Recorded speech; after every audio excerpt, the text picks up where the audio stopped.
বিদেশ যাওয়ার দিন এয়ারপোর্টে মা আমাকে শক্ত করে জড়িয়ে ধরে কান্না করতে করতে বলেছিলেন, বাবা, মাত্র কয়েকটা বছর কষ্ট করে আয় তোর ছোট বোনের জন্য, তোর ছোট ভাইয়ের জন্য, তোর অসুস্থ বাবার জন্য। তারপর আর তোকে কোনো কষ্ট করতে হবে না। সেদিন আমি কিছুই বলিনি, শুধু মায়ের হাত দুটো নিজের হাতে নিয়ে হালকা একটা হাসি দিয়েছিলাম, কারণ সেদিন আমি কান্না করতে চাইনি। বাড়ির বড় ছেলে যদি ভেঙে পড়ে তাহলে বাকিরা দাঁড়াবে কিভাবে? সেদিন আমার বয়স ছিল 22 বছর। স্বপ্ন ছিল বিশ্ববিদ্যালয়ে পড়াশোনা শেষ করে কোনো সম্মানজনক চাকরি করব। বাবাকে একদিন বলবো, এবার একটু বিশ্রাম নিন। কিন্তু মানুষের জীবনের সব স্বপ্ন পূরণ হওয়ার জন্য জন্মায় না, কিছু স্বপ্ন জন্মায় বিসর্জন দেওয়ার জন্য। আর আমার ক্ষেত্রেও ঠিক তেমনটাই হয়েছিল। বাবার দীর্ঘদিনের অসুস্থতা, ঋণের বোঝা, সংসারের খরচ, ছোট ভাই বোনদের ভবিষ্যৎ, সব মিলিয়ে বুঝে গেলাম আমার স্বপ্নের চেয়ে পরিবারের প্রয়োজন অনেক বড়। তাই বই খাতা রেখে আমি পাসপোর্ট হাতে তুলে নিয়েছিলাম। কয়েক মাসের মধ্যেই নিজেকে খুঁজে পেলাম 1000 মাইল দূরের এক মরুভূমির দেশে। প্রথম দিনটার কথা আজও মনে আছে। বিমানবন্দরের বাইরে পা রাখতেই মনে হচ্ছিল কেউ যেন একটা বিশাল চুলের সামনে আমাকে দাঁড় করিয়ে দিয়েছে। গরম বাতাস মুখে এসে আঘাত করছিল। চারপাশে অচেনা মানুষ, অচেনা ভাষা, অচেনা জীবন। তখনও জানতাম না এই অচেনা দেশই আমার জীবনের সবচেয়ে সুন্দর বছরগুলোকে গিলে খাবে। প্রথম কয়েক সপ্তাহ খুব কষ্ট হয়েছে।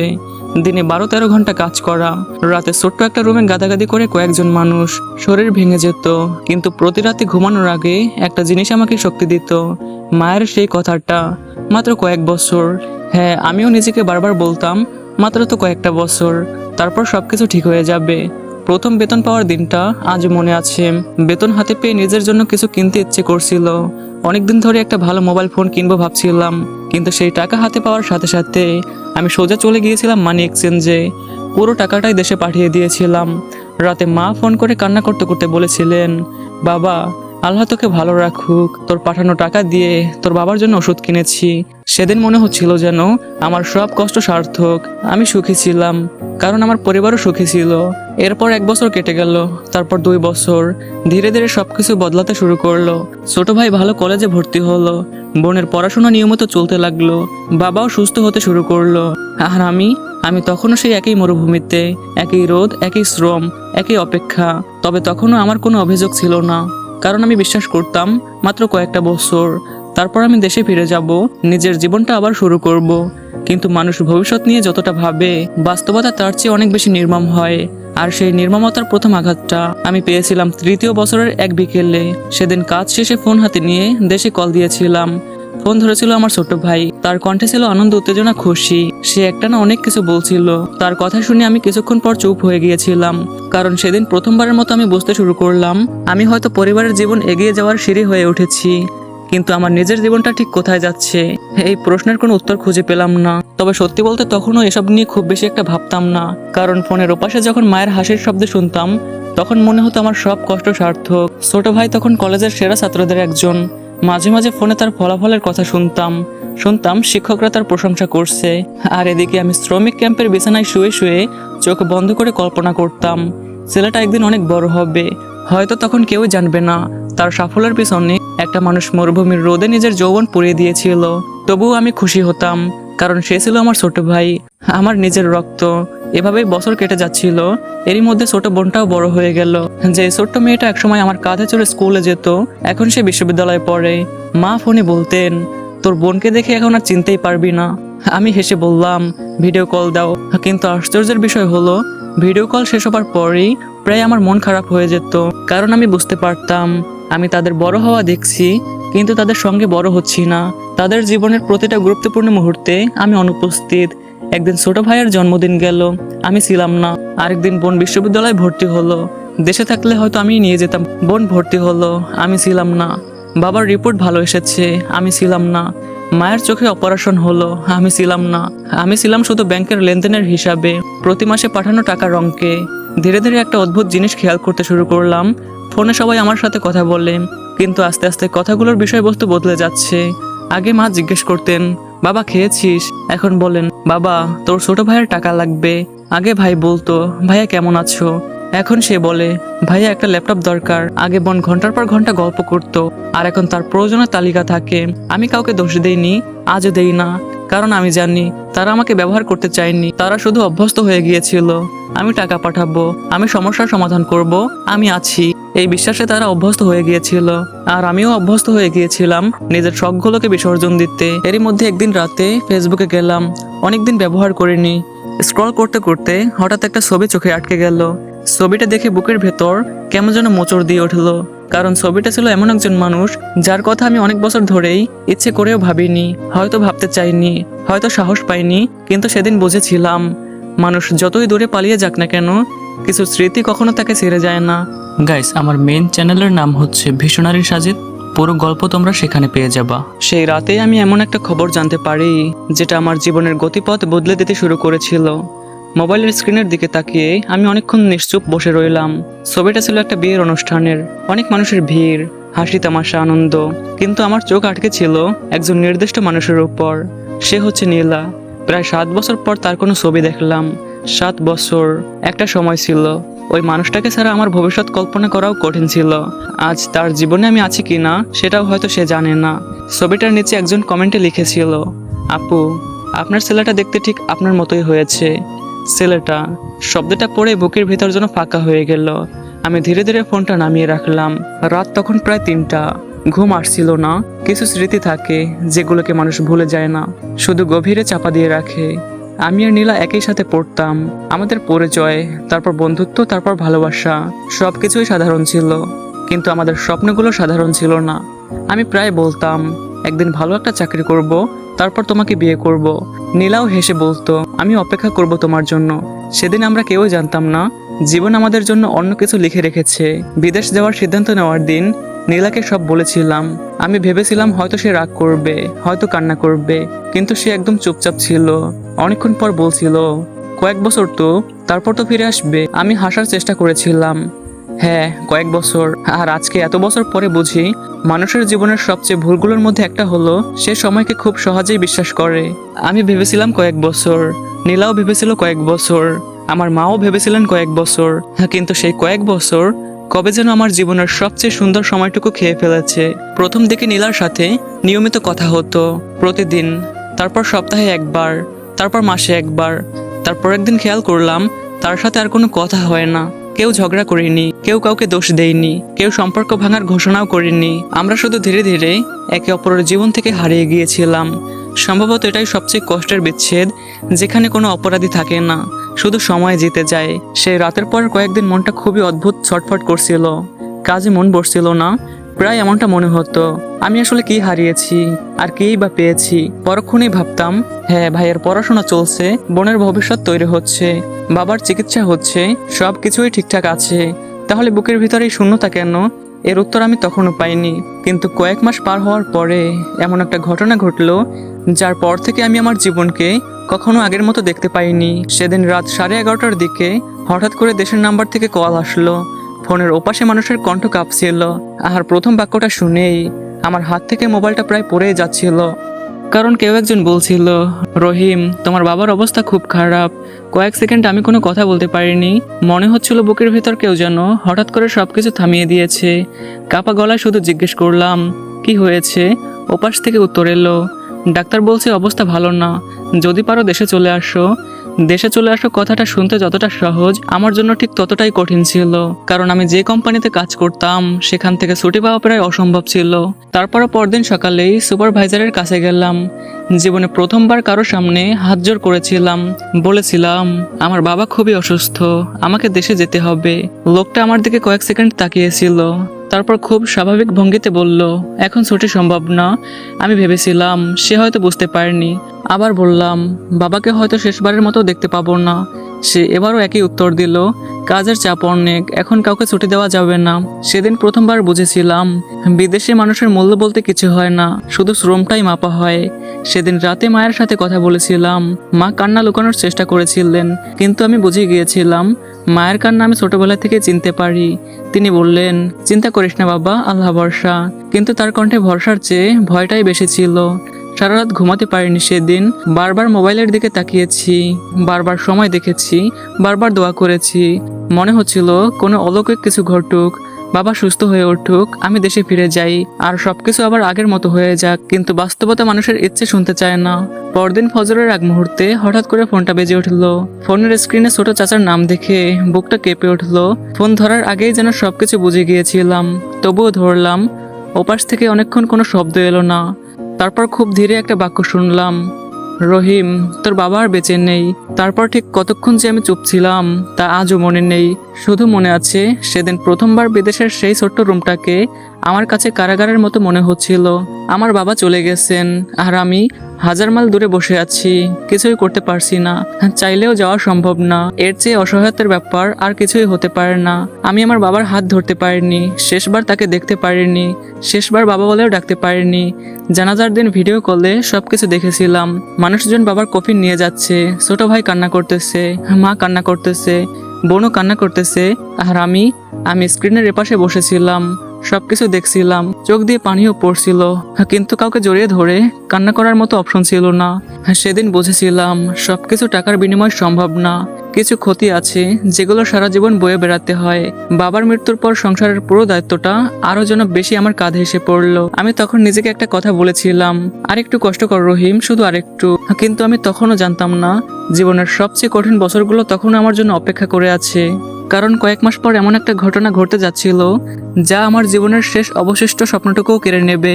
মানুষ যত বড় আঘাতই পাক না কেন, জীবন তাকে থামার সুযোগ দেয় না। পরদিনও কাজে যেতে হবে, পরের মাসেও টাকা পাঠাতে হবে, পরিবারের সমস্যা সমাধান করতে হয়। আমার ক্ষেত্রেও তার ব্যতিক্রম কিছু হয়নি। দিন চলছিল, কাজ চলছিল, জীবনও চলছিল, শুধু ভিতরের মানুষটা ধীরে ধীরে বদলে যাচ্ছিল। আগে কাজ শেষে রুমে ফিরে পরিবারের সাথে কথা বলতাম, এখন অনেক সময় ফোন ধরতে ইচ্ছে করে না। আগে ভবিষ্যৎ নিয়ে ভাবতাম, আর এখন শুধু পরের মাসের হিসাব নিয়ে ভাবি।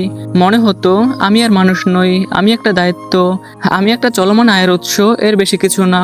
সেই সময়ই একদিন পুরনো ইমেলগুলো ঘাঁটতে গিয়ে একটা নাম চোখে পড়লো, নীলা। অনেক বছর আগের একটা মেল। খুলে পড়লাম, মাত্র কয়েকটা লাইন ছিল, কিন্তু সেই কয়েকটা লাইন যেন আমাকে আবার অতীতে ফিরিয়ে নিয়ে গেল। সেদিনের কথা এখন স্পষ্ট মনে আছে। বাবা তখন বেঁচে আছেন, আমি বিদেশে প্রায় 5 বছর পার করে ফেলেছি। নীলার সাথে তখন যোগাযোগ অনেকটা কমে গেছে, তবুও মাঝে মধ্যে কথা হতো। সেদিন রাতে হঠাৎ নীলা বলছিল, রহিম, একটা কথা জিজ্ঞেস করব। আমি হেসে বলেছিলাম, কি কথা বলো। কিন্তু তার পরের প্রশ্নটা শুনে আমি চুপ হয়ে গিয়েছিলাম। রহিম, আমি আর কত অপেক্ষা করব? সেদিন আমি কোনো উত্তর দিতে পারিনি, কারণ সত্যি বলতে আমার নিজের কাছে কোনো উত্তর ছিল না।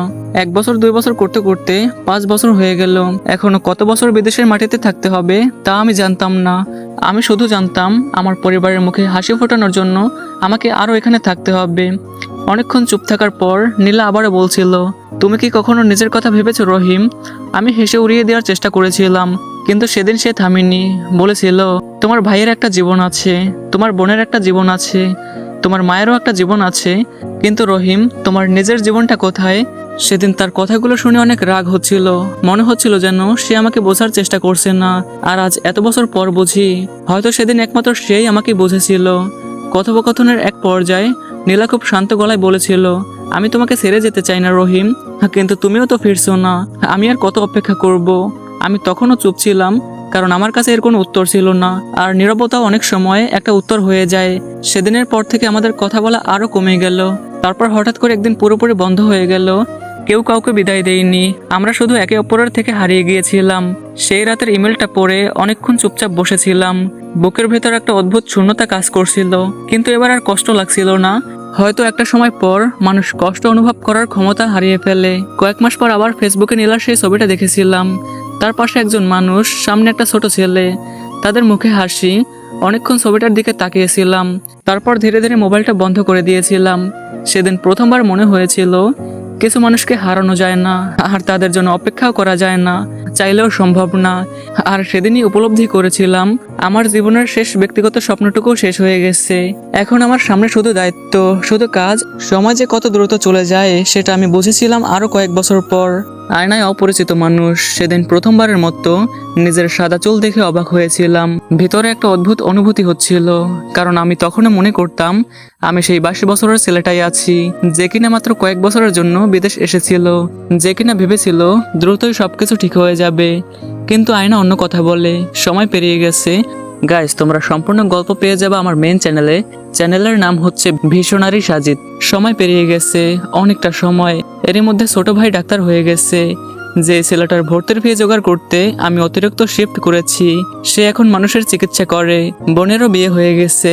মা ফোনে মাঝে মধ্যে নাতি নাতনিদের গল্প করেন। সবাইকে শুনতে ভালোই লাগে, খুব ভালো লাগে।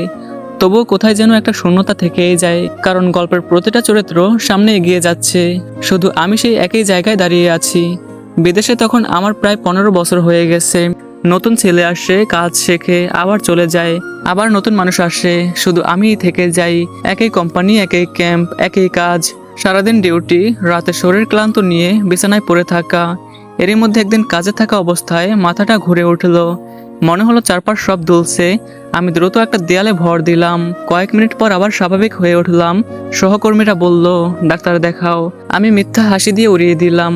প্রবাসীরা সাধারণত অসুস্থতাকে গুরুত্ব দেয় না, কারণ অসুস্থ হওয়ারও একটা খরচ আছে। ডাক্তার মানেই টাকা, পরীক্ষা মানেই টাকা, বিশ্রাম মানে আয় কমে যাওয়া। আর আমার কাছে তখনও পরিবারের প্রয়োজনটাই সবচেয়ে বড় ছিল। তাই বিষয়টা ভুলে গেলাম, কিন্তু শরীর ভুলল না। এরপর মাঝে মাঝেই মাথা ঘোরা শুরু হলো। হাঁটতে গেলে হাঁপিয়ে উঠতাম। রাতে হঠাৎ করে ঘুম ভেঙে যেত। বুকের ভেতর অদ্ভুত একটা চাপ অনুভব করতাম, কিন্তু কাউকে কিছু বলতাম না। মাকেও বলিনি, ভাইকেও বলিনি, কারণ আমি জানতাম তারা আমার জন্য অতিরিক্ত চিন্তা করবে। আর এত বছর পর প্রথমবার আমি চাইনি কেউ আমার জন্য চিন্তা করুক। একদিন রাতে ফোনে ছোট ভাইয়ের সাথে কথা হচ্ছিল। সে এখন ডাক্তার, মানুষ তাকে ডাক্তার সাহেব বলে ডাকে। কথার মাঝখানে সে হঠাৎ বলে উঠল, ভাইয়া তোমার কণ্ঠটা কেমন যেন লাগছে। আমি হেসে বললাম, বয়স হচ্ছে। সে বলল, সিরিয়াসলি বলছি ভাইয়া, চেক আপ করাও। আমি বিষয়টা আবারও এড়িয়ে গেলাম, কারণ আমি জানতাম যদি সত্যি কোনো সমস্যা ধরা পড়ে তাহলে হয়তো আমাকে এখানেই থামতে হবে। আর আমি তখনও থামতে প্রস্তুত ছিলাম না। কিন্তু মানুষ প্রস্তুত থাকুক বা না থাকুক, শরীর একদিন তাকে ঠিকই থামিয়ে দেয়। আর সেই দিনটা খুব বেশি দূরে ছিল না, কারণ কয়েক মাস পর এক সাধারণ কর্মদিবসে আমি প্রথমবার বুঝতে পারি আমার শরীর আর আগের মতো চলে না, আমার শরীর আর আগের মতো নেই।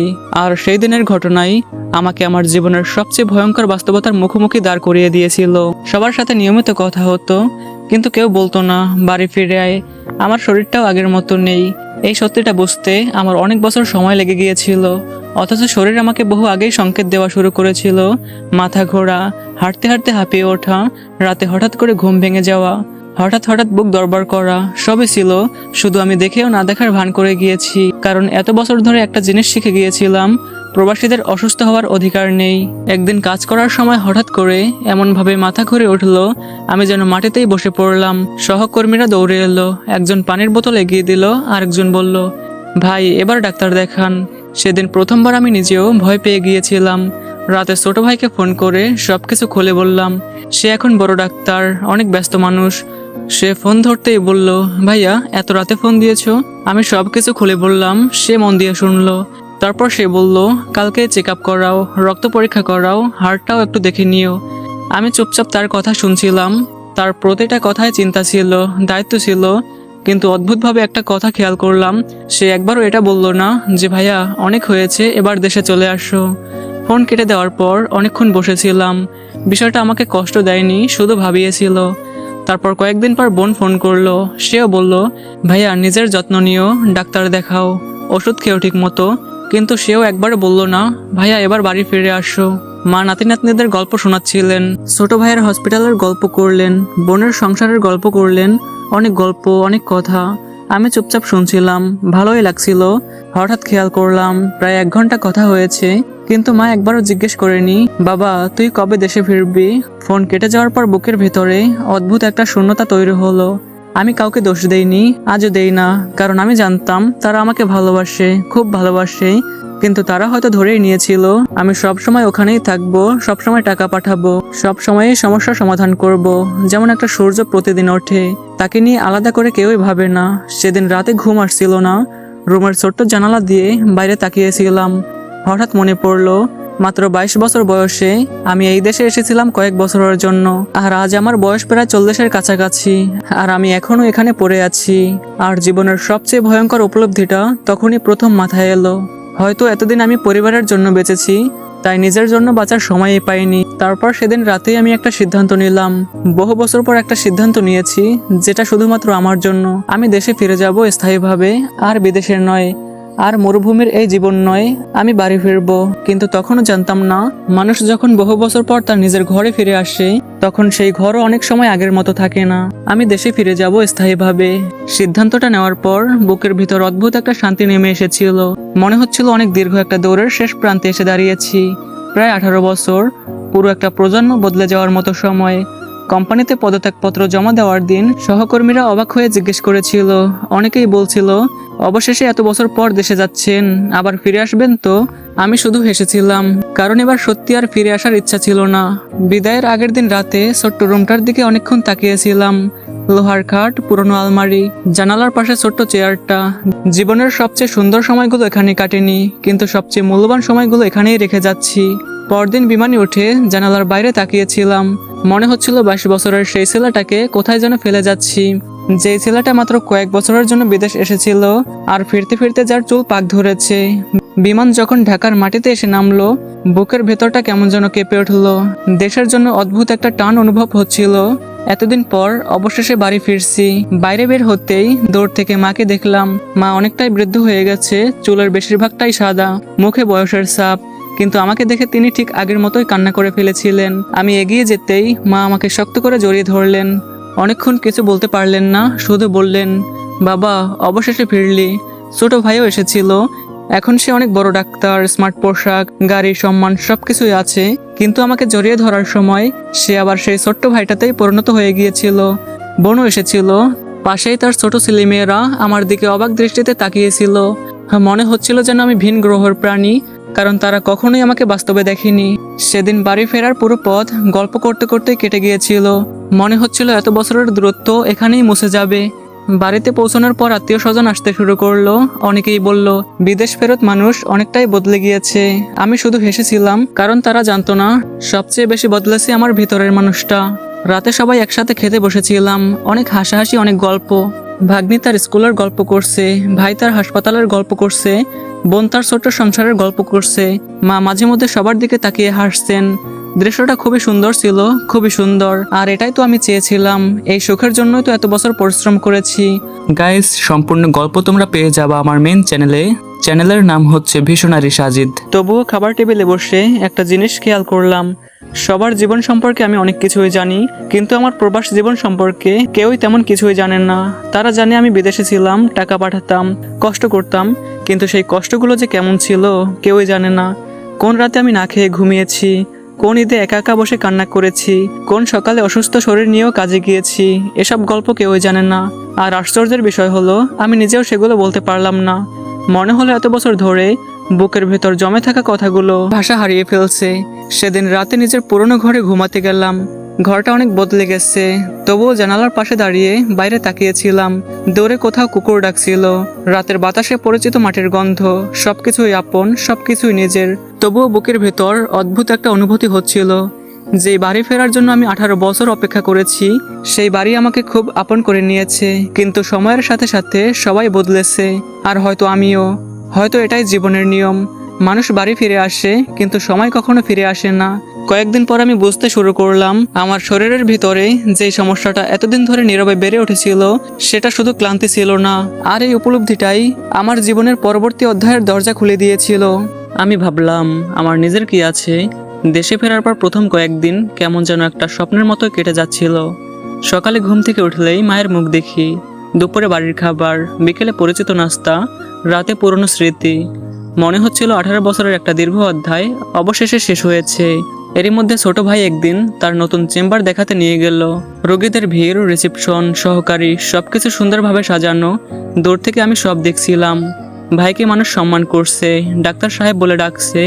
হঠাৎ করেই বুকের ভেতর একটা তৃপ্তি অনুভব করলাম, কারণ এই দৃশ্যটা আমি বহু বছর আগে কল্পনা করেছিলাম। তখন সে কলেজে পড়তো, আর আমি মরুভূমির রোদে দাঁড়িয়ে ওভারটাইম করতাম। আর আজ সেই ছেলেটা সত্যিই প্রতিষ্ঠিত। কয়েকদিন পর বোনের বাড়িতেও গেলাম। ছোট কিন্তু গোছানো সুন্দর একটা সংসার, স্বামী সন্তান, হাসি আনন্দ। বোনকে দেখে মনে হচ্ছিল সে সত্যিই সুখী। মাও এখন আগের মতো নেই, তার চোখে আর সেই অনিশ্চয়তার ভয় নেই। চিকিৎসার চিন্তা নেই, ঋণের বোঝা নেই, অভাবের কষ্ট নেই। একদিন রাতে সবাই ঘুমিয়ে যাওয়ার পর আমি একা বারান্দায় বসেছিলাম। চারপাশে নিস্তব্ধতা, দূরে কোথাও যেন ঝিঝি পোকা ডাকছিল, হালকা বাতাস বইছিল, আর আমার চোখ ঘুরে ঘুরে বাড়িটার দিকে যাচ্ছিল। এই বাড়িটা একসময় টিনের ছিল, বৃষ্টির রাতে ছাদ ছুঁয়ে পানি পড়তো, আর আজ দোতলা পাকা বাড়ি। সবকিছুই বদলে গেছে। আমি অনেকক্ষণ চুপ করে বসে রইলাম। তারপর হঠাৎ করে একটা প্রশ্ন মাথায় এলো, খুবই সাধারণ একটা প্রশ্ন, কিন্তু কোনো উত্তর খুঁজে পেলাম না। আমার নিজের আসলে কি আছে? প্রথমে প্রশ্নটা মাথায় আসতেই নিজেরই হাসি পেল। তারপর আবার ভাবলাম, সত্যি তো, আমার নিজের বলতে কি আছে? ছোট ভাইয়ের একটা পরিচয় আছে, বোনের একটা পরিচয় আছে, এমনকি মায়েরও একটা পৃথিবী আছে। আর আমার কোনো সংসার নেই, কেউ আমার ফেরার অপেক্ষায় ছিল না, কোনো সন্তান নেই যে আমাকে বাবা বলে ডাকবে, কোনো স্ত্রী নেই যে আমি ওষুধ খেয়েছি কিনা সেটা জিজ্ঞেস করবে। আমি কাউকে দোষ দিচ্ছিলাম না, আর দেওয়ারও প্রশ্নই আসে না। ছোট ভাই বোন তো কখনোই বলেনি যে তুমি তোমার নিজের জীবন নষ্ট করো, এমনকি মাও কখনো বলেননি। 18 বছর বিদেশ থাকতে সব সিদ্ধান্ত আমি নিজেই নিয়েছিলাম, কিন্তু তবু একটা সত্যকে অস্বীকার করতে পারছিলাম না। যাদের ভবিষ্যৎ গড়ার জন্য আমি নিজের যৌবনকে বিসর্জন দিয়েছিলাম, আজ তাদের সবার একটা পৃথিবী আছে, শুধু আমার পৃথিবীটা কোথাও তৈরি হয়নি। কথাটা মনে হতেই বুকের ভেতর একটা অদ্ভুত শূন্যতা তৈরি হলো। অনুশোচনা না, হিংসাও না, শুধু শূন্যতা। কারণ আমি জানতাম আমি যা করেছি ভালোবেসেই করেছি। সেদিন রাতেই আরেকটা বিষয় খেয়াল করলাম, সিঁড়ি বেয়ে উপরে উঠতে গিয়ে বুকটা কেমন যেন ভারী লাগছিল, শ্বাস নিতে কষ্ট হচ্ছিল। কয়েক মিনিট ওখানেই বসে থাকতে হলো। প্রথমে গুরুত্ব দিলাম না, ভাবলাম হয়তো দীর্ঘদিনের ক্লান্তি, বয়সের প্রভাব। কিন্তু পরের কয়েকদিনও একই ঘটনা ঘটতে শুরু করলো। কখনো হাঁটতে হাঁটতে, কখনো বাজারে, কখনো ঘুম থেকে উঠে। আমি কখনো কাউকে কিছু বলিনি, কারণ এত বছর ধরে একটা অভ্যাস তৈরি হয়ে গেছে, নিজের কষ্ট নিজেকেই বহন করতে হয়। কিন্তু শরীর এবার যেন অন্য কথা বলছিল। আর খুব শীঘ্রই আমি বুঝতে যাচ্ছিলাম, 18 বছর ধরে যে হিসাব আমি শুধু টাকায় করেছি, জীবন সেই হিসাবটা এবার আমার শরীর থেকে আদায় করতে শুরু করেছে। এই কথাটা আমি তখনও পুরোপুরি বুঝতে পারিনি, কিন্তু পরবর্তী কয়েক সপ্তাহে ধীরে ধীরে বুঝতে শুরু করলাম। দেশে ফেরার পর প্রথম কয়েকদিন আমার ভালোই কাটতেছিল। সবাই আমাকে ঘিরেই ছিল, আত্মীয় স্বজন আসতো, বন্ধুরা দেখা করতে আসতো, পাড়ার মানুষ গল্প করতে আসতো। কিন্তু সময়ের একটা নিজস্ব স্বভাব আছে, সে কখনো কোনো কিছুকেই বেশি দিন কেন্দ্রবিন্দুতে রাখে না। ধীরে ধীরে সবাই নিজেদের জীবনে ফিরে যেতে শুরু করলো, আর আমিও আবার একা হতে শুরু করলাম। একদিন সকালে ঘুম থেকে উঠে দেখলাম বাড়িতে প্রায় কেউ নেই। মা পাশের বাসায় গিয়েছেন, ছোট ভাই হাসপাতালে, ভাবি বাচ্চাদের নিয়ে স্কুলে গিয়েছে। আমি একা বারান্দায় বসে চা খাচ্ছিলাম। হঠাৎ খেয়াল করলাম, বিদেশে থাকাকালীন এত বছর আমি কখনো সকাল 10টায় বাড়িতে বসে থাকিনি। হয়তো এই সময় কাজে থাকতাম, নয়তো কাজের প্রস্তুতি নিতাম। আমার পুরো জীবনটাই একটা রুটিনে বাঁধা ছিল। এখন হঠাৎ সেই রুটিনটা নেই। প্রথম কয়েকদিন ভালো লাগলেও পরে একটা অদ্ভুত অস্থিরতা তৈরি হতে লাগলো। একদিন দুপুরে ছোট ভাইকে বললাম, তোর হাসপাতালটা একদিন ঘুরে দেখাবি। সে হাসলো এবং বলল, চলো না ভাইয়া। আমিও ওর সাথে গেলাম, সারাদিন ওর সাথে কাটালাম। রোগী দেখলো, অপারেশনের প্রস্তুতি নিল, নার্সরা সম্মান করে কথা বলল, সবকিছু খুব সুন্দর লাগছিল। কিন্তু ফেরার পথে হঠাৎ মনে পড়লো, এটা ওর পৃথিবী, আমি এখানে অতিথি। কয়েকদিন পর বোনের বাড়িতে গেলাম, বাচ্চারা আমাকে ঘিরে ধরলো, অনেক গল্প করলো, খাওয়া দাওয়া হলো, হাসাহাসি হলো। কিন্তু সন্ধ্যা নামতেই বুঝলাম এটা ওর পৃথিবী, এখানেও আমি অতিথি। সেদিন রাতে বাড়ি ফিরে অদ্ভুত একটা অনুভূতি হলো। আমি যেই বাড়িটাকে নিজের বাড়ি বলে জানি, সেই বাড়িতেও যেন আমার নির্দিষ্ট কোনো ভূমিকা নেই। কেউ আমাকে অবহেলা করছে না, কেউ খারাপ ব্যবহার করছে না, বরং সবাই যথেষ্ট সম্মান করছে। কিন্তু সমস্যাটা অন্য জায়গায়। এত বছর ধরে আমি শুধু দায়িত্ব পালন করেছি, তাই দায়িত্ব ছাড়া নিজেকে কেমন লাগে সেটা কখনো শেখা হয়নি। একদিন বিকেলে মা আমার পাশে এসে বসলেন। অনেকক্ষণ চুপচাপ থাকার পর বললেন, কিরে বাবা, মন খারাপ? আমি হেসে বললাম, কই না তো মা। সে মুচকি হাসলো, তুই ছোটবেলা থেকেই মিথ্যা বলতে পারিস না, আমি তোর চেহারা দেখলে বুঝি। আমি চুপ করে গেলাম। মা ধীরে ধীরে বললেন, সারা জীবন শুধু অন্যের জন্যই বেঁচেছিস, এখন একটু নিজের জন্য বাঁচতে শেখ। কথাটা শুনে বুকের ভেতর কেমন যেন লাগলো, কারণ আমি জানতাম না নিজের জন্য কিভাবে বাঁচতে হয়। আমি সত্যিই জানতাম না। 22 বছর বয়স থেকে আমি শুধু একটা কাজই করেছি, দায়িত্ব পালন করা, সংসার টিকিয়ে রাখা, অন্যের স্বপ্নকে পূরণ করা। কিন্তু নিজের স্বপ্ন, সেটা কবে হারিয়ে গেছে আমি নিজেও জানি না। সেদিন রাতে ঘুম আসছিল না। আমি পুরনো একটা আলমারি খুললাম। বিদেশে যাওয়ার আগে কিছু বই সেখানে রেখে গিয়েছিলাম। ধুলো জমে গেছে, পাতাগুলো হলদে হয়ে গেছে। একটা বইয়ের ভেতর থেকে একটা পুরনো কাগজ বেরিয়ে এলো। বিশ্ববিদ্যালয়ে ভর্তি হওয়ার স্বপ্ন নিয়ে বানানো একটা পরিকল্পনা। কাগজটার দিকে তাকিয়ে অনেকক্ষণ বসে রইলাম। তারপর নিজের অজান্তেই হাসলাম। জীবন সত্যি অদ্ভুত। যে ছেলেটা একদিন দেশের বড় কর্মকর্তা হওয়ার স্বপ্ন দেখতো, সে একসময় শুধু টাকা পাঠানোর মেশিনে পরিণত হয়ে গিয়েছিল। আজ সে আবার খুঁজে বের করার চেষ্টা করছে সে আসলে কে ছিল। কিন্তু ঠিক সেই সময় বুকের ভেতর আবার সেই চাপটা অনুভব করলাম। এবার আগের চেয়ে বেশি মনে হলো, শ্বাস নিতে কষ্ট হচ্ছিল, কপালে ঘাম জমে গেল। আমি ধীরে ধীরে বিছানায় বসে পড়লাম, আর প্রথমবারের মতো মনে হলো হয়তো আমার শরীর আমাকে কোনো বড় সতর্ক বার্তা দিতে চাইছে, আর সেই সতর্ক বার্তাকে বেশি দিন উপেক্ষা করা সম্ভব হবে না। পরদিন সকালে ছোট ভাই আমাকে তার হাসপাতালে নিয়ে গেল। আসলে সে অনেকদিন ধরেই বলছিল চেক আপ করতে, কিন্তু আমি গুরুত্ব দিচ্ছিলাম না। আমার ধারণা ছিল কয়েকদিন বিশ্রাম নিলেই সব ঠিক হয়ে যাবে, কিন্তু আমার ভাই ডাক্তার, সে বুঝতে পারছিল বিষয়টা শুধু ক্লান্তির নয়। হাসপাতালে গিয়ে কয়েকটা পরীক্ষা করালাম, সবকিছু শেষ হতে দুপুর হয়ে গেল। রিপোর্ট আসতে সময় লাগবে, তাই ভাই বলল চলো ভাইয়া বাসায় যাই। বাসায় ফেরার পথে গাড়িতে আমরা দুজনে চুপ ছিলাম। অনেকক্ষণ পর ভাই আমাকে বলল, ভাইয়া একটা কথা বলি। আমি বললাম, কি কথা বল। ছোট ভাই বলল, তুমি কি কখনো নিজের জন্য কিছু ভেবেছো? প্রশ্নটা শুনে আমি হেসে ফেললাম এবং বললাম, এত বছর পরে এই প্রশ্ন করেছিস? ভাই আর হাসলো না, নিচু কণ্ঠে বলল, সত্যি বলো ভাইয়া। আমি জানালার বাইরে তাকালাম, রাস্তায় মানুষ দেখলাম, যানজট দেখলাম, হর্ন বাজতেছে, ব্যস্ত শহর। হঠাৎ বুঝতে পারলাম উত্তরটা আমার কাছেও নেই। অনেকক্ষণ পর বললাম, সময় পাইনি। ভাই নিচু কণ্ঠে বলল, সময় পাওনি নাকি সময়কে অন্যদের দিয়ে দিয়েছো? কথাটা শুনে বুকের ভিতর কেমন যেন কেঁপে উঠলো, কারণ উত্তরটা আমি জানতাম কিন্তু স্বীকার করতে চাইনি, এড়িয়ে গেলাম। সেদিন রাতে আর ঘুম এলো না। আমি পুরনো একটা অ্যালবাম বের করলাম, অনেক পুরনো ছবি। ছবিটায় আমি, বাবা মা, ভাই বোন একসাথে আছি। আরেকটা ছবিতে বিশ্ববিদ্যালয়ে ভর্তি কোচিং এর বন্ধুদের সাথে দাঁড়িয়ে আছি। হঠাৎ ছবিগুলোর দিকে তাকিয়ে একটা বিষয় খেয়াল করলাম, ছবির সেই ছেলেটার চোখে অনেক স্বপ্ন ছিল, কিন্তু আজকের রহিমের চোখে কি আছে উত্তরটা খুঁজে পেলাম না। পরদিন রিপোর্ট এলো। ছোট ভাই রিপোর্টগুলো হাতে নিয়ে অনেকক্ষণ চুপ করে বসে রইল। আমি মজা করে বললাম, কি ভয়ঙ্কর কিছু নাকি? সে হালকা একটা হাসি দিল এবং বলল, না ভয়ঙ্কর কিছু না। আমি স্বস্তির নিঃশ্বাস ফেললাম। তারপর সে বলল, কিন্তু ভালোও কিছু না। তারপর রিপোর্টগুলো আমার সামনে রেখে বলতে শুরু করলো, উচ্চ রক্তচাপ, হার্টেও চাপ পড়েছে। আমি চুপচাপ শুনছিলাম। তারপর ভাই বলল, এগুলো একদিনে হয়নি, বছরের পর বছর অবহেলার কারণে হয়েছে। আমি হাসার চেষ্টা করলাম এবং বললাম, তাহলে এখন কি হবে ডাক্তার সাহেব? সে এবার ডাক্তারের মতো নয়, ভাইয়ের মতো উত্তর দিল এবং বলল, এবার বিশ্রাম নিবে, নিজের খেয়াল নিবে, আর নিজেকে মানুষ মনে করবে। কথাটা শুনে আমি হেসে ফেললাম, কিন্তু ভাই হাসলো না। তার চোখে একটা অদ্ভুত কষ্ট ছিল। হয়তো সে প্রথমবারের মতো উপলব্ধি করেছিল তার জীবনের সবচেয়ে বড় আশ্রয়টা ধীরে ধীরে ক্লান্ত হয়ে পড়েছে।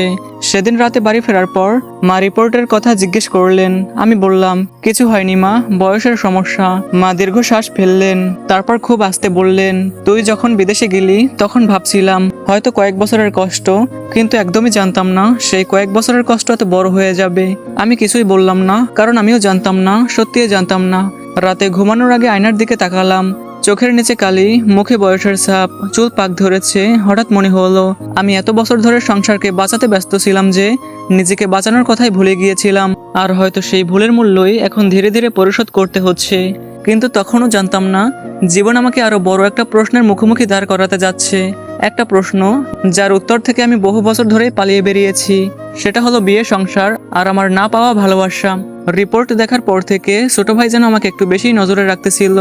সকালে ওষুধ খেয়েছি কিনা, হাঁটাহাঁটি করেছি কিনা, সময় মতো ঘুমাচ্ছি কিনা, সবকিছু নিয়েই তার চিন্তা। একদিন সকালের নাস্তার টেবিলে বসে আছি, মা পরোটা বানাচ্ছে, ছোট ভাই হাসপাতালের জন্য প্রস্তুত হচ্ছে। হঠাৎ মা বললেন, রহিম, একটা কথা বলবো। আমি হেসে বললাম, বলো মা। মা কিছুক্ষণ চুপ করে রইলেন, মনে হলো কথাটা বলার আগে সাহস সঞ্চয় করেছেন। তারপর ধীরে ধীরে বললেন, তোর জীবনটা তো শুধু দায়িত্ব পালন করতেই চলে গেল। আমি মুচকি হেসে বললাম, খারাপ কি হয়েছে তাতে? মা এবার আমার দিকে তাকালেন। সেই দৃষ্টিটা আমি চিনি, খুবই চিনি। ছোটবেলায় আমি যখন মিথ্যা বলতাম তখন মা এভাবেই তাকাতেন। মা আস্তে করে বললেন, সব সময় শক্ত থাকার অভিনয় করতে হয় না বাবা। কথাটা শুনে বুকের ভিতর কেমন যেন মোচড় দিয়ে উঠল। আমি অন্যদিকে তাকালাম, ঠিক তখনই ছোট ভাই হেসে বলল, মা আসলে বলতে চাই তোমার বিয়ের কথা, তোমার এখন বিয়ে করা উচিত। এবার আমি হেসেই ফেললাম এবং বললাম, এই বয়সে? ভাইও হেসে বলল, তো কি হয়েছে, এই বয়সে মানুষ বিয়ে করে না নাকি? আমি কিছুই বললাম না, কিন্তু কথাটা মাথায় রয়ে গেল সারা দিন সারা রাত। পরদিন সকালে পুরনো একটা বন্ধুর সাথে দেখা হয়ে গেল, প্রায় 20 বছর পর দেখা। সে আমাকে দেখেই অনেক খুশি হলো এবং গল্প করতে করতে হঠাৎ করে বলল, তোমার ছেলে মেয়ে কয়টা? আমি একটু হেসে বললাম, একটাও না। সে প্রথমে ভেবেছিল মজা করি, পরে যখন সত্যটা বুঝলো তখন চুপচাপ বসে রইল। তারপর বিষয়টা পাল্টে দিল। কিন্তু সেই কয়েক সেকেন্ডের নীরবতা আমার নজর এড়ালো না। সেদিন রাতে আর ঘুম এলো না। আমি ভাবছিলাম, সত্যি তো আমি জীবনে কি চেয়েছিলাম? একটা চাকরি, একটা পরিবার, খুবই সাধারণ কিছু, এর বেশি তো কিছু না। তাহলে সেই স্বপ্নগুলো কোথায় হারিয়ে গেল? উত্তরটা খুঁজতে খুঁজতে হঠাৎ নীলার কথা মনে পড়লো। বহুদিন পরে, ইচ্ছে করছে না মনে করতে, তবুও মনে পড়ে গেল। একসময় ভাবতাম ওকেই বিয়ে করব, তারপর ভাবতাম কয়েক বছর পরে বিয়ে করব, তারপর ভাবতাম আরেকটু পরে। এরকম করতে করতে একসময় পর আর ভাবাই হলো না। পরদিন সন্ধ্যায় মা আবারও বিষয়টা তুললেন, এবার একটু অন্যভাবে। তিনি বললেন, কিছু জিনিস দেরিতে পাওয়া যায়, আর কিছু জিনিস সময় চলে গেলে আর ফিরে পাওয়া যায় না। আমি বুঝতে পারছিলাম মা কি বলতে চাচ্ছেন, তবুও চুপচাপ বসে রইলাম।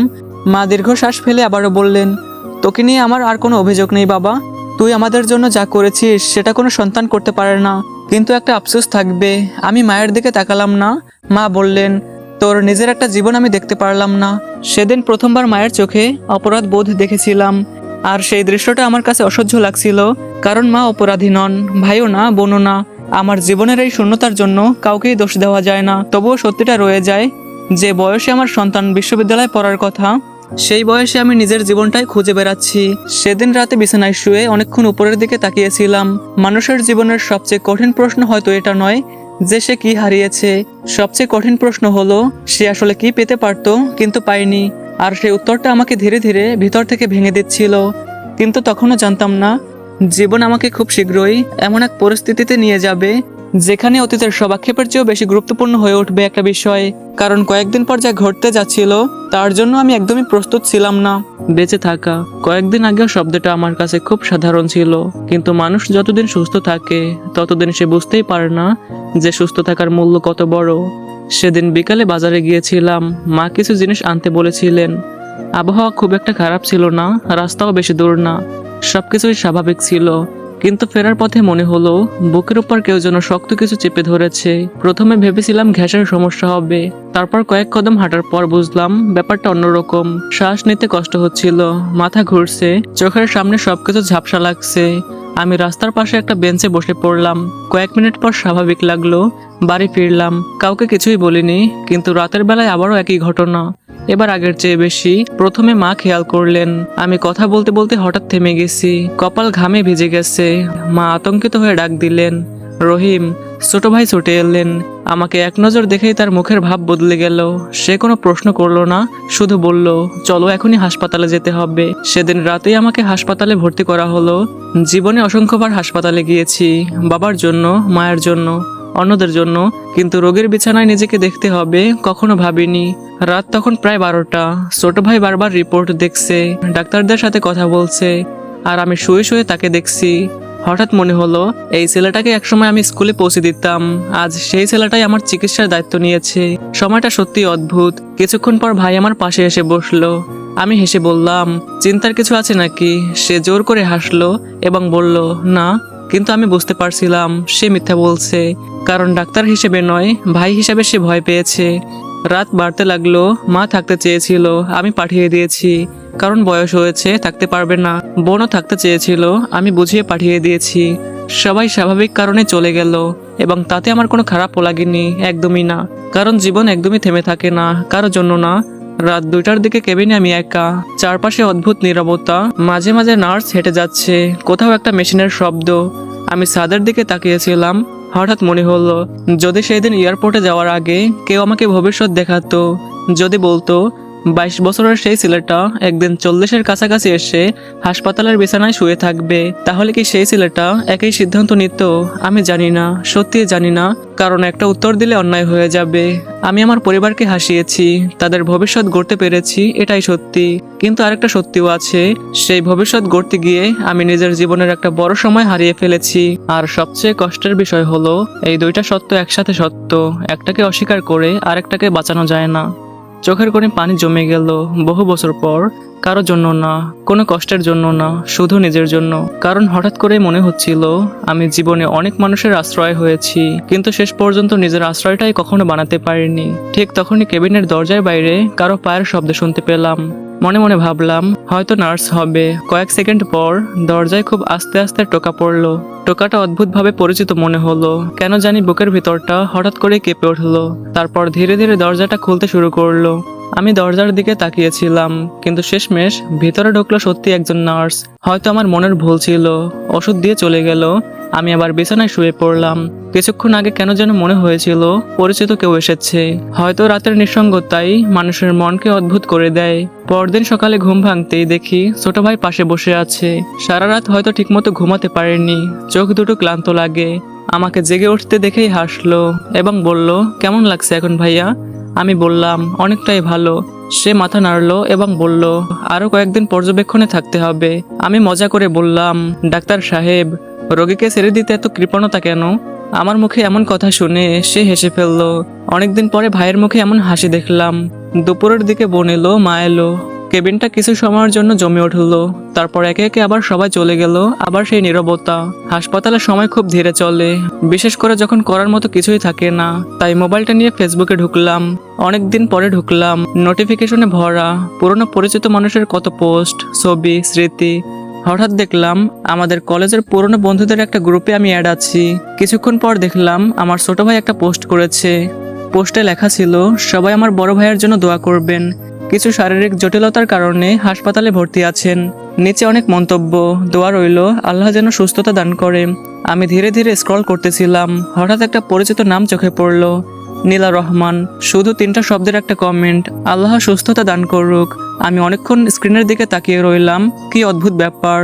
7-8 বছর আগে হলে হয়তো বুক কেঁপে উঠতো, কিন্তু আজকে তেমন কিছুই মনে হলো না। শুধু মনে হলো মানুষ সত্যি বদলে যায়। তারপরেও কিছু নাম কখনো পুরোপুরি অপরিচিত হয়ে যায় না। আমি মোবাইলটা বন্ধ করে দিলাম। বিকেলের দিকে জানালার পাশে বসেছিলাম।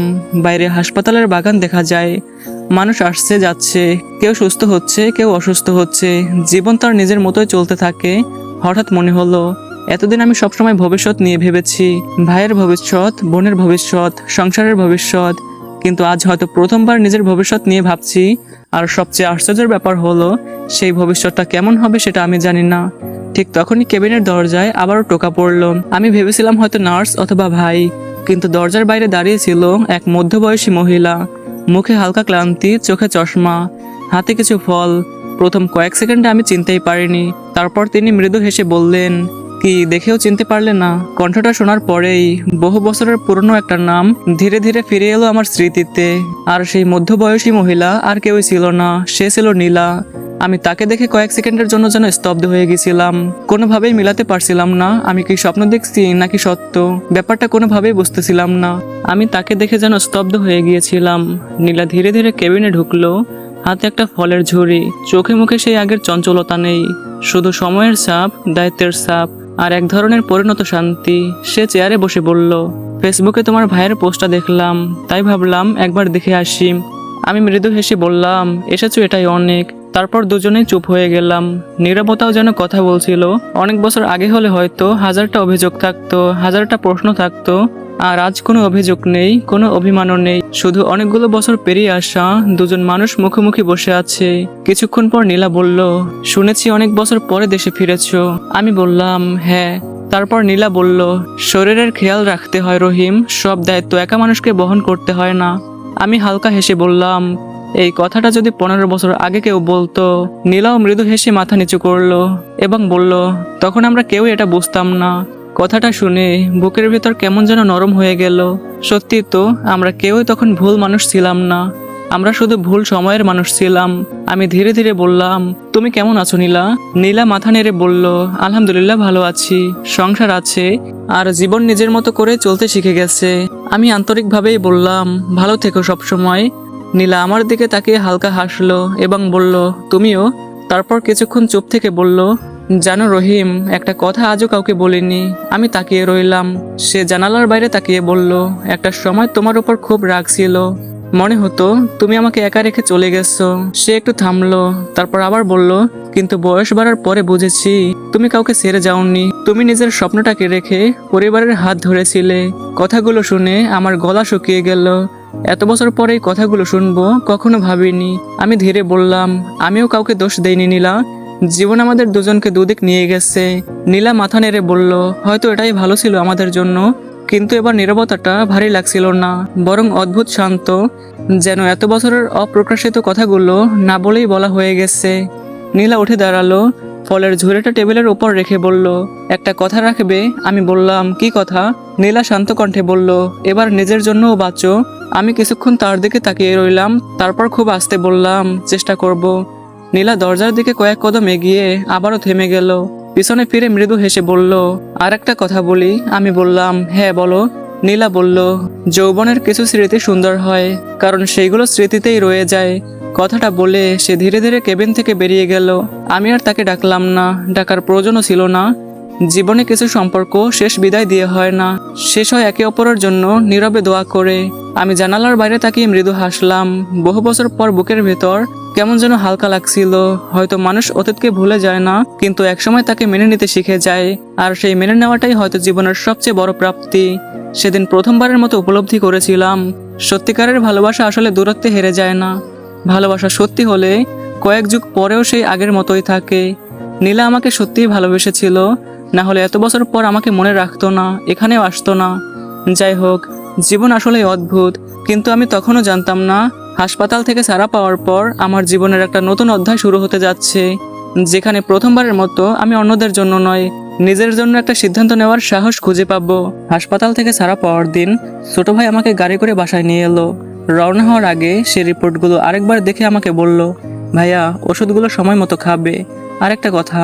আমি হেসে বললাম, আবার কি? এবার থেকে নিজের শরীরকে অবহেলা করলে আমি ডাক্তার হিসেবে নয়, আমি ছোট ভাই হিসেবে রাগ করব। আমি তার কাঁধে হাত রাখলাম এবং বললাম, চেষ্টা করব ভাই। বাড়ি ফিরে কয়েকদিন পুরোপুরি বিশ্রাম নিলাম। সকালে হাঁটতাম, সময় মতো ওষুধ খেতাম। মা যেন আবার আগের মতো আমার পিছনে ঘুরে বেড়াতে শুরু করলো। কখনো ফল কেটে দিচ্ছেন, তো কখনো অন্য কিছু। মাকে দেখে মাঝে মাঝে মনে হতো আমি যেন আবার সেই ছোট্ট রহিমে পরিণত হয়েছি। একদিন বিকেলে উঠোনে বসেছিলাম, হঠাৎ খেয়াল করলাম কয়েকজন স্কুল পড়ুয়া ছেলে মেয়ে রাস্তা দিয়ে যাচ্ছিল। তাদের মধ্যে একটা ছেলের হাতে ছেঁড়া ব্যাগ, আর একটা মেয়ের জুতা ছিঁড়া। তবুও সবাই হাসতে হাসতে মনের আনন্দে বাড়ি ফিরছে। আমি অনেকক্ষণ তাদের দিকে তাকিয়ে রইলাম। হঠাৎ নিজের বিশ্ববিদ্যালয়ে পড়ার স্বপ্নটার কথা মনে পড়লো। মনের অজান্তে একটা দীর্ঘশ্বাস বেরিয়ে এলো। ঠিক তখনই মা পাশে এসে বললেন, কি ভাবছিস বাবা? আমি ধীরে বললাম, মা, গ্রামের অনেক ছেলে মেয়ে শুধু টাকার জন্য পড়াশোনা ছেড়ে দিচ্ছে, তাই না? মা মাথা নাড়লেন, নিচু কণ্ঠে বললেন, অনেকেই দেয় বাবা। আমাদের গ্রামের অধিকাংশ ফ্যামিলি দরিদ্র, যেমনটা আমরা আগে ছিলাম। কথাটা বুকে লাগলো। আমি আর কিছু বললাম না, কিন্তু সেদিন রাতেই একটা সিদ্ধান্ত নিয়ে ফেললাম। যেই স্বপ্নটা আমি নিজে পূরণ করতে পারিনি, সেটা যদি অন্য কারো জীবনে পূরণ করতে পারি, তাহলে আর জীবনে কোনো আফসোস থাকবে না। পরদিন সকালে গ্রামের স্কুলে গেলাম। প্রধান শিক্ষক আমাকে দেখে বেশ খুশি হলেন।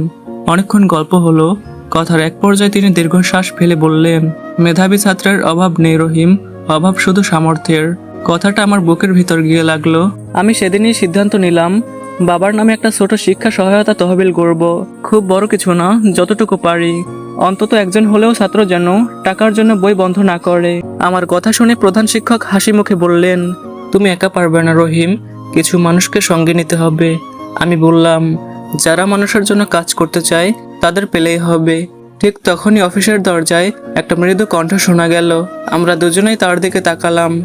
প্রায় 35-36 বছরের একজন নারী, সাদা নীল সাধারণ একটা শাড়ি পরে দাঁড়িয়ে আছে, হাতে কয়েকটা খাতা, চোখে মুখে অদ্ভুত একটা শান্ত ভাব। প্রধান শিক্ষক বললেন, এসো মা। তিনি ভিতরে এসে খাতাগুলো টেবিলে রাখলেন। স্যার আমার দিকে তাকিয়ে বললেন, পরিচয় করিয়ে দেই, এ হচ্ছে মেহরিন, এখানকারই মেয়ে। আগে স্কুল শিক্ষিকা ছিল, এখন অবসর সময়ে গ্রামের গরিব ছাত্রছাত্রীদের বিনা পারিশ্রমিকেই পড়ায়। মেহরিন ভদ্রভাবে সালাম দিল। আমি সালামের উত্তর দিলাম। এর বেশি কোনো কথা হলো না। তারপর কথা বলা শেষে যখন বের হতে যাব, তখন প্রধান শিক্ষক হেসে বললেন, তুমি যদি সত্যি শিক্ষা সহায়তা তহবিল শুরু করো, তাহলে মেহরিন তোমার অনেক বড় সহায়ক হবে। মেহরিন শান্ত গলায় বলল, যদি কোনো শিশুর পড়াশোনা চালিয়ে যেতে সাহায্য হয়, তাহলে আমি অবশ্যই পাশে থাকব। আমি শুধু মাথা নাড়ালাম। বাড়ি ফেরার পথে মনে হচ্ছিল, জীবন হয়তো আমাকে নতুন কোনো স্বপ্ন দেখাতে চাচ্ছে, আর সেই স্বপ্নটা শুধু আমার হবে না, অনেকগুলো শিশুরও হবে। আর তখনও আমি জানতাম না, মেহরিনের সাথে এই সাধারণ পরিচয়টাই একদিন আমার জীবনের সবচেয়ে অপ্রত্যাশিত পরিবর্তনের সূচনা হয়ে উঠবে। বাবার নামে শিক্ষা সহায়তা তহবিল শুরু করার পর আমার দিনগুলো আবার আগের মতো ব্যস্ত হয়ে উঠল। তবে এই ব্যস্ততা আগের মতো ছিল না। আগে কাজ করতাম সংসার টিকিয়ে রাখার জন্য, আর এখন কাজ করি কারো ভবিষ্যৎ গড়ার জন্য। প্রায় প্রতিদিন স্কুলে যেতে হতো। কখনো নতুন শিক্ষার্থীদের তালিকা করা, কখনো বই কিনে দেওয়া, কখনো অভিভাবকদের সঙ্গে কথা বলা। এই পুরো কাজটার একটা বড় দায়িত্ব নিজের কাঁধে তুলে নিয়েছিলেন মেহরিন। সে খুবই কম কথা বলতো, কিন্তু কাজ করতো নিঃশব্দে। একদিন বিকালে কয়েকজন শিক্ষার্থীদের বাড়ি গিয়েছিলাম। একটা ছেলের বাবা বললেন, মেহেরিন না থাকলে হয়তো আমার ছেলে অনেক আগে স্কুল ছেড়ে দিত। আমি অবাক হয়ে মেহেরিনের দিকে তাকালাম। সে শুধু হালকা হেসে বলল, একজন মানুষ যদি আরেকজন মানুষের পাশে না দাঁড়ায় তাহলে শিক্ষার মূল্য কোথায়? কথাটা খুব সাধারণ ছিল, তবু আমার ভিতরে কোথাও গিয়ে লেগেছিল। ধীরে ধীরে বুঝতে পারলাম মেহেরিন নিজের কষ্টের কথা কাউকেই বলে না, সে শুধু অন্যের কষ্টের কথাই ভাবে। একদিন বিকেলে স্কুল থেকে ফেরার সময় বৃষ্টি নেমে গেল। আমরা দুজনে স্কুলের বারান্দায় দাঁড়িয়েছিলাম। অনেকক্ষণ নীরবতার পর আমি বললাম, আপনি নিজের কথা কখনো বলেন না কেন? মেহেরিন কিছুক্ষণ চুপ করে থেকে বলল, সব মানুষের গল্প সবাইকে বলতে নেই। আমিও আর কিছু জিজ্ঞেস করিনি, কারণ তার চোখের ভাষায় বলে দিচ্ছিল মানুষের জীবনে কিছু ক্ষত থাকে যেগুলোকে শব্দে প্রকাশ করা যায় না। সেদিন রাতে বাড়ি ফেরার পর মা আমাকে জিজ্ঞেস করলেন, আজকাল তোকে একটু বেশি হাসি খুশি লাগে? আমি হেসে বললাম, হয়তো কাজের মধ্যে ভালো লাগাটা খুঁজে পেয়েছি মা। মা কিছুক্ষণ আমার দিকে তাকিয়ে রইলেন, তারপর খুবই শান্ত গলায় বললেন, শুধু কাজ করলেই মানুষ পূর্ণ হয় না বাবা। আমি বুঝতে পারছিলাম মা কি বলতে চাচ্ছেন, তবুও কোনো উত্তর দিলাম না। মা আবারও বললেন, মেহেরিন মেয়েটাকে আমার বেশ ভালোই লেগেছে। আমি অবাক হয়ে তাকালাম, বললাম, তুমি কি চেনো তাকে?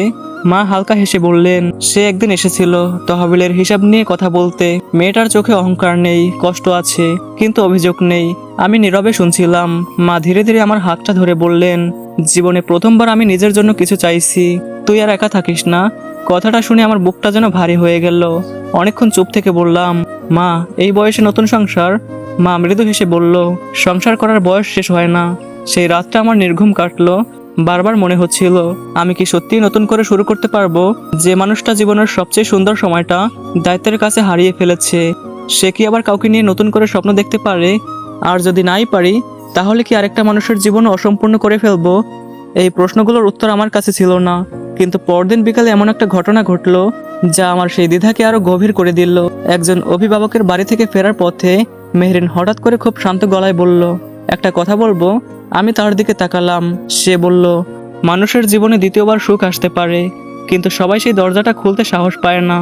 আমি কোনো উত্তর দিতে পারলাম না, কারণ আমি তখনও জানতাম না সেই কথাটা আসলে কোন ইঙ্গিত থেকে বলেছে।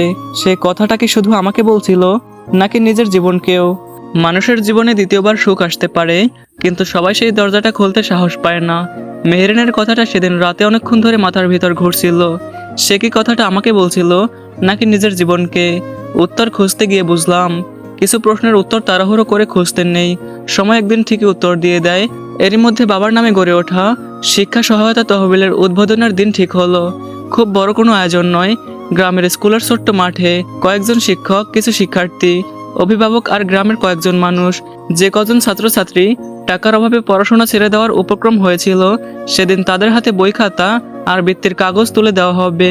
মঞ্চে দাঁড়িয়ে যখন প্রথম ছেলেটির হাতে বই তুলে দিলাম, তখন ছেলেটার বাবা কান্না করতে করতে বললেন, আমার ছেলেটা পড়াশোনা করতে পারবে, এটাই আমার কাছে সবচেয়ে বড় আশীর্বাদ। আমি কিছুই বলতে পারলাম না, শুধু মনে মনে বাবাকে স্মরণ করলাম। হয়তো তিনি কোথাও বসে দেখছেন। অনুষ্ঠান প্রায় শেষের দিকে। ঠিক তখনই স্কুলের গেটের সামনে একটা সাদা গাড়ি এসে থামলো। গাড়ি থেকে প্রথমে একজন ভদ্রলোক নামলো, সবশেষে ধীরে ধীরে নীলা নামলো। সাথে তার ছোট বাচ্চাটা ছিল। আমি কিছুটা অবাক হয়ে তাকিয়ে রইলাম।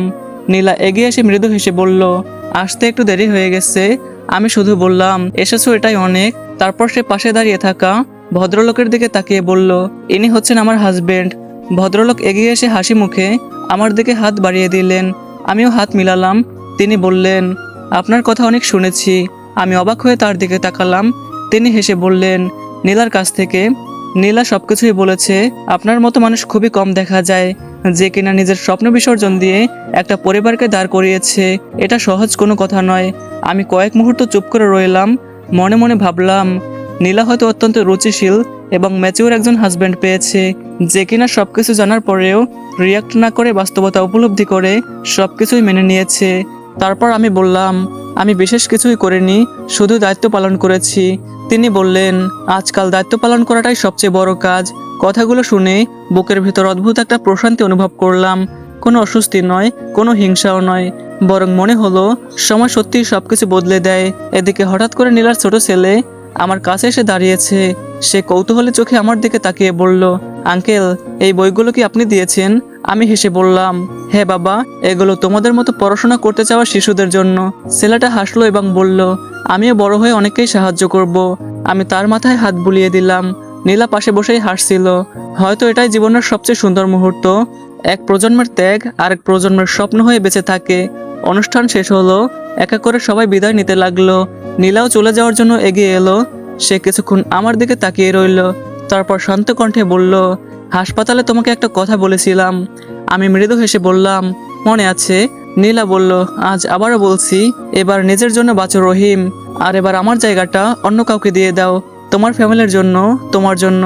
কাউকে জীবনসঙ্গী হিসেবে গ্রহণ করো। নিজের প্রিয় মানুষের মুখে এমন কথা শুনবো কখনো কল্পনাও করিনি। আমি কিছুই বললাম না, শুধু তাকে এটুকু বললাম, বাকি জীবনটা নিজের যত্ন নেওয়ার চেষ্টা করব। আর কোনো কথা হলো না, হওয়ারও কথা ছিল না। নীলার হাজবেন্ড হাসি মুখে বিদায় নিল। সে গাড়ির দরজা খুলে দাঁড়িয়ে আছে। নীলা তার বাচ্চাকে নিয়ে গাড়িতে উঠে গেছে। তারপর গাড়িটা ধীরে ধীরে দূরে মিলিয়ে গেল। আমি অনেকক্ষণ সেদিকেই তাকিয়ে রইলাম। অদ্ভুত ব্যাপার, আজ বুকের ভেতর কোনো শূন্যতা নেই, কোনো আক্ষেপও নেই, শুধু এক ধরনের প্রশান্তি। মনে মনে খুব আস্তে বললাম, সব ভালোবাসার শেষ একসাথে থাকা নয়। কিছু ভালোবাসা শুধু মানুষকে আরো ভালো মানুষ বানিয়ে দিয়ে চলে যায়। তারপর আমি ধীরে ধীরে ঘুরে দাঁড়ালাম। দূরে দেখলাম মেহরিন কয়েকজন ছাত্রছাত্রীর সঙ্গে খুব সুন্দরভাবে খেলা করছে। তার চেহারায় অদ্ভুত একটা মায়া ছিল। তার চোখে ছিল ভবিষ্যতের স্বপ্ন। আর আমার মনে হলো, হয়তো জীবন দ্বিতীয়বার কাউকে সুযোগ দেয়, শুধু সেই সুযোগটাকে চিনে নেওয়ার সাহস থাকতে হয়। শিক্ষা সহায়তা তহবিলের কাজ শেষ করার পর দিনগুলো আবার স্বাভাবিক হয়ে এলো। কিন্তু এবার আমার ভিতরে কিছু একটা বদলে গিয়েছিল। নীলার সঙ্গে শেষ দেখা হওয়ার পরে মনে হচ্ছিল বুকের ভিতরের বহু বছরের একটা অধ্যায় নীরবে বন্ধ হয়ে গেছে। স্মৃতি আছে, কিন্তু আর কোনো আক্ষেপ নেই। এক সন্ধ্যায় মা এসে আমার পাশে বসলেন। অনেকক্ষণ চুপ থেকে বললেন, বাবা, একটা কথা বলবো। আমি মৃদু হেসে বললাম, তোমার কথা না শুনে কি থাকতে পারি বলো? মা এবার আমার হাতটা ধরে বললেন, এবার নিজের জন্য একটা সংসার কর। আমি দীর্ঘশ্বাস ফেলে বললাম, এই বয়সে কি আমাকে বিয়ে করবে মা? মা শান্ত গলায় বললেন, সব মানুষের জীবনের গল্প একরকম হয় না। মেহরিনকে আমার পছন্দ হয়েছে। সেই রাতে অনেক ভেবেছিলাম, আমি কি সত্যিই নতুন করে একটা জীবন শুরু করতে পারবো। সেই রাতে অনেক ভেবেছিলাম, সত্যিই কি আমি নতুন একটা জীবন শুরু করতে পারবো। কয়েকদিন পর তহবিলের কাজ শেষে আমি আর মেহরিন মাঠের পাশে বসেছিলাম। সেদিন প্রথমবার আমি তাকে বললাম, আপনার জীবনের কথা তো কখনো শোনাই হলো না। মেহরিন কিছুক্ষণ চুপ করে রইল, তারপর ধীরে ধীরে বলল, শোনার মতো তেমন কিছুই নেই। আমি হেসে বললাম, তবুও বলুন। সে দূরে তাকিয়ে বলতে শুরু করলো, আমার বিয়েটা হয়েছিল খুব ছোট বয়সে। শুরুতে সবকিছু ঠিক ছিল, কিন্তু বিয়ের 1 বছর যেতে না যেতেই আমার স্বামী নেশায় জড়িয়ে পড়ে। প্রথমে ভাবতাম সবকিছু ঠিক হয়ে যাবে, তারপর শুরু হলো মিথ্যা কথা, ঋণ, রাত করে বাড়ি ফেরা, এরপর গায়ে হাত তোলা। কথাগুলো বলার সময় তার কণ্ঠ কেঁপে উঠছিল। সে বলছিল, আমি অনেক চেষ্টা করেছি সংসার বাঁচাতে, শ্বশুর শাশুড়ির জন্য থেকেছি, নিজের বাবার বাড়ির সম্মানের জন্য থেকেছি, সমাজ কি বলবে এই ভয়েও থেকেছি। কিন্তু একদিন বুঝলাম, একটা সংসার একজন মানুষ একা বাঁচিয়ে রাখতে পারে না। ডিভোর্সের কাগজে সই করার দিন আমার মনে হচ্ছিল আমি যেন হেরে গিয়েছি। পরে বুঝলাম, সেদিন আমি হেরে যাইনি, শুধু একটা অন্যায় থেকে বেরিয়ে এসেছিলাম। আমি নিঃশব্দে কথাগুলো শুনছিলাম, কোনো সান্ত্বনা দিলাম না, কারণ কিছু কষ্টের সামনে সান্ত্বনার ভাষা খুব ছোট হয়ে যায়। কিছুক্ষণ পর আমি বললাম, আমিও একটা কথা বলি। সে মাথা নাড়ল। আমি হেসে বললাম, আমারও একটা অসমাপ্ত গল্প আছে। আমি নীলার কথা বললাম, প্রবাসের কথা বললাম, যে স্বপ্নগুলো পূরণ হয়নি সেগুলোর কথা বললাম। সবশেষে বললাম, তাই এখন অনেক ভয় হয়, নতুন করে কারো দায়িত্ব নিতে পারবো তো। মেহরিন শান্ত চোখে আমার দিকে তাকিয়ে বলল, আপনি জানেন আমাদের দুজনের মধ্যে সবচেয়ে বড় মিল কোথায়? আমি মাথা নাড়লাম। সে মৃদু হেসে বলল, আমরা দুজনেই ভাঙা মানুষ নই, আমরা দুজনে অনেক ঝড় পেরিয়ে এসেছি। ঝড় পেরিয়ে আসা মানুষ আশ্রয়ের মূল্য বোঝে। কথাটা শুনে আমি অনেকক্ষণ চুপ করে রইলাম। সেদিন বাড়ি ফিরে মাকে ডাকলাম। মা তাকালেন। আমি ধীরে ধীরে বললাম, মা, যদি মেহরিনেরও আপত্তি না থাকে তাহলে আমি রাজি।